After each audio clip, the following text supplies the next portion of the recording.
За сайн байцгаана уу? Та бүхэнд энэ өдрийн мэндийг хүргэе. Өнөөдөр өгсөн Монголынхаа хичээлээр энэ гээгийн ялгах шигний тухай баттгаж үзнэ. За хичээлийн зорилго маань энэ гээгийн дүрмтэй танилцах, ялгах шиг таниулах. За хичээлийн зорилт маань ялгах шигийг олж тэмдэглэх, ялгах шигтэй үгийг төвж бичих, ялгах шигтэй үгийг зөв бичих. За бидний мэддэг энэ гээгүүлэгч маань дуудлагаараа, бичлэгээрээ хоёр ялгаатай байдаг тийм ээ. За нэгдүгээрт хэлний угийн энэ. За энэ маань угаараа хэлэгдэнэ. Ардаа их шиггүй бичигддэг. Жишээ нь цан, он, хон, олон. За тэгвэл хоёрдугаарт хэлний үзүүрийн энэ гэж байгаа. Хэлний үзүүрээр буюу хэл хазагдаж хэлэгддэг. Энэ маань ардаа их шигтэй бичигдэнэ. Жишээ нь цан, он, сан, хоног, шүн. За тэгвэл өнөөдөр бидний үзэх гээд байгаа ялгах шиг маань хэлний үзүүрийн энийн ард бичигдэж байгаа. За энэ богино их шиг хэлэх нэ. Энэ цан. Энийн ард бичигдэх энэ о, энийн ард бичигдэх энэ ö. Энд байна.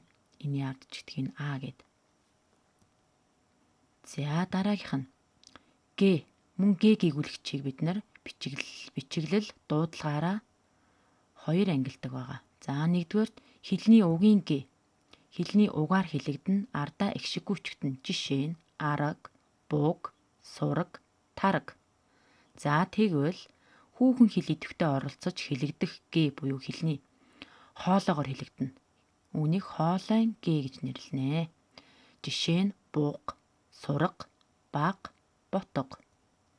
За тэгвэл энэ бүгдээс дүгнэхэд ялгах шиг маань хэлний үзүүрийн энэ хоолойн г-ийн арын ард орсон богино балархай шиг хэлдэг байх нэ. Одоо бүгдээрээ хичээлээ баттгана. За буг гэсэн их байна. За энэ ихэс хүүхдүүдээ энэ г-ийн ялгах шигтэй үгсийг түүж бичээрэй. За багш нь хугацаа өгье. Дэвтэр дээрээ зөвхөн ялгах шигтэй үгийг төвж бичих нь байна.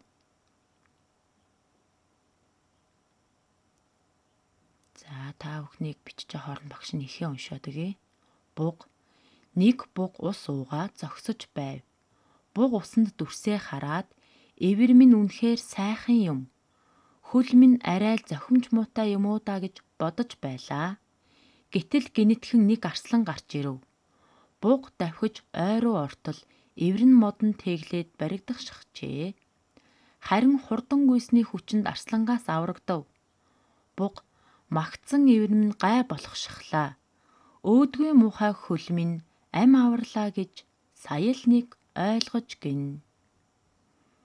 За ялгах шигтэй өгүүдээ түүгээд бичсэн хүүхдүүдээ. За хариугаа тулгая.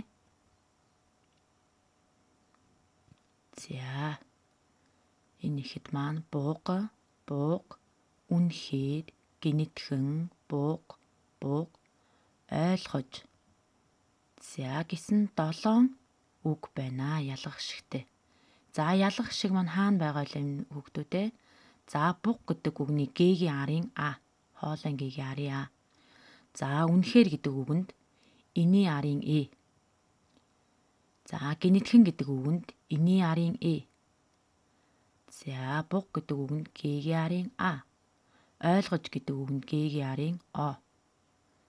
За энэ 7 үгийг түүж бичсэн гэдэгт багш нь итгэж байна. За одоо бүгдээрээ Монгол гэрийн бүтцийн нэртэй танилцсанаа. За шал, хаалга, хан, тоон, багна, унь, туурга, дээвэр, бүслүүр. За эдгээр үгэнд ялгах шигтэй үг хаана байгаа хүүхдүүд хараарай. За тоон, багна, хаалга, туурга, хан. За маш сайн байна. За дараагийн дасгал. За зурагт ямар амьтад харагдаж байна вэ?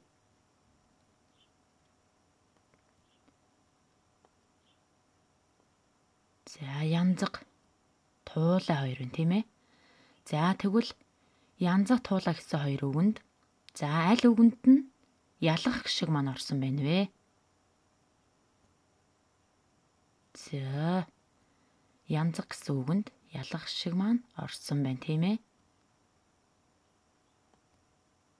За сайн байна хүүхдүүдээ. За одоо бүгдээрээ гэрийн даалгавраа тэмдэглэж байгаарай. Энэ гээгийн ялгах гişгтэй үг орсон 10 өгүүлбэр зохиож өгчээрэй. За нэг өгүүлбэрт нь хэдэн ч үг орсон байж болно. Тухайн өгүүлбэрт нь ялгах гişгтэй үг л орсон байвал болох нь ингээд 10 өгүүлбэр зохиож өгчээрэй. За анхаарал хандуулсан хүүхдүүдэд баярлалаа. Амжилт хүсье.